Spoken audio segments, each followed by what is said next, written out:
The house was quiet that evening. The kind of silence that comes after years of laughter have faded into echoes. Margaret sat in her rocking chair, her wrinkled hands wrapped around a faded photograph of her son, Daniel. He was smiling in that picture, young, bright-eyed, full of life, standing next to his wife, Lily. Lily had been a good daughter-in-law once, kind, gentle, and always ready to help. But ever since Daniel's accident 2 years ago, everything had changed. Now Lily rarely spoke. She stayed locked in her room most days, and when she did come out, her eyes were swollen from crying. Margaret understood grief, but she didn't understand the wall Lily had built between them. That night, as Margaret dusted the old shelves, her hand brushed against a picture frame. It slipped, fell, and shattered against the floor. The photo inside, the one of Daniel holding their baby, cracked straight through the middle. Margaret bent down, heart pounding. She picked up the frame carefully, glass cutting her fingertips, whispering softly, "I'm sorry, my boy." That's when Lily came rushing in, her face pale, eyes wide. "Why did you touch that?" she cried, snatching the broken frame from Margaret's trembling hands. Margaret froze. I was just cleaning." Lily's voice broke as she stared at the torn photograph. Her hands shook violently. "You shouldn't have touched it. You don't understand what this means." Margaret's chest tightened. "Lily, please, it's just a photo." But Lily's next words would shatter far more than glass. With tears streaming down her cheeks, she whispered, "He was never your son." The room fell deathly silent. Margaret's breath caught. "What did you just say?" Lily's eyes filled with guilt and pain.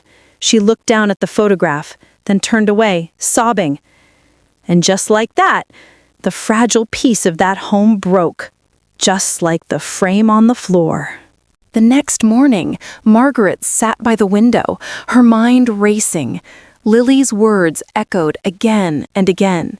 He was never your son. Every heartbeat felt heavier than the last. Memories came rushing back. The day she held Daniel for the first time, the lullabies she sang, the nights she stayed awake, nursing him through fevers. Could it all have been a lie? She needed answers. When Lily came downstairs later, her eyes were red and her face pale.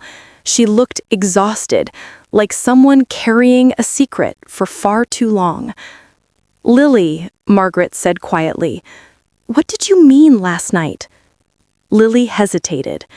Then she sank onto the couch, clutching the broken frame to her chest. "I didn't want to tell you like that. I never meant for you to find out." "Find out what?" Margaret demanded, her voice trembling. Lily looked up, tears streaming down her cheeks. "Daniel wasn't your biological son. He was adopted." The world seemed to tilt. Margaret felt her knees weaken as she grasped the edge of the table for balance. "That can't be true. I was there when he was born." Lily shook her head slowly. "You were there, yes. But your husband, he never told you. He brought the baby home from the hospital. He told you it was yours because you were recovering from a difficult childbirth that ended..." She stopped herself. "You were too weak to know the difference." Margaret's heart shattered. "You're lying," she whispered, tears falling freely. "My husband would never..." But deep down, something inside her, a buried ache she never questioned, began to stir. The empty nursery she was never allowed to enter, the hushed phone calls her husband made that night, the strange way the nurse avoided her eyes when she asked to hold her baby again. It all started to make sense now. Lily continued, voice shaking. "Daniel found out before he died. He told me not to tell you. He didn't want to hurt you." Margaret's tears blurred her vision. Then why tell me now? Lily looked at the broken photo in her hands. Because he left you something, and you deserve to know the truth before you see it. Section 3. The Letter. 500 words. That afternoon, Lily brought Margaret a sealed envelope, yellowed, slightly torn, Daniel's handwriting scrawled across the front. For Mom. Margaret's fingers trembled as she opened it. Inside was a letter. Mom, if you're reading this, it means I couldn't tell you myself. I found out the truth a few years ago, that I wasn't your biological son. But you need to know something even more important. None of that ever mattered to me. You raised me. You loved me when I was broken, when I failed, when I doubted myself. Blood doesn't make a mother. Love does. You are my mom. Always will be. Please forgive Lily if she ever tells you. She's been carrying this secret with me. She thought it would protect you. And one more thing. There's a box under my old bed. Inside is something that belongs to you. Margaret's tears splashed onto the letter. Her body trembled with sobs she could no longer contain. Lily silently led her to Daniel's old room. Under the bed, covered in dust, was a small wooden box. Inside was a smaller frame, the same photo, unbroken. On the back, Daniel had written, "No matter what they say, you're my mother, always." Margaret clutched the photo to her chest, crying softly, "My boy!" Lily knelt beside her, holding her hand. "He loved you, Margaret.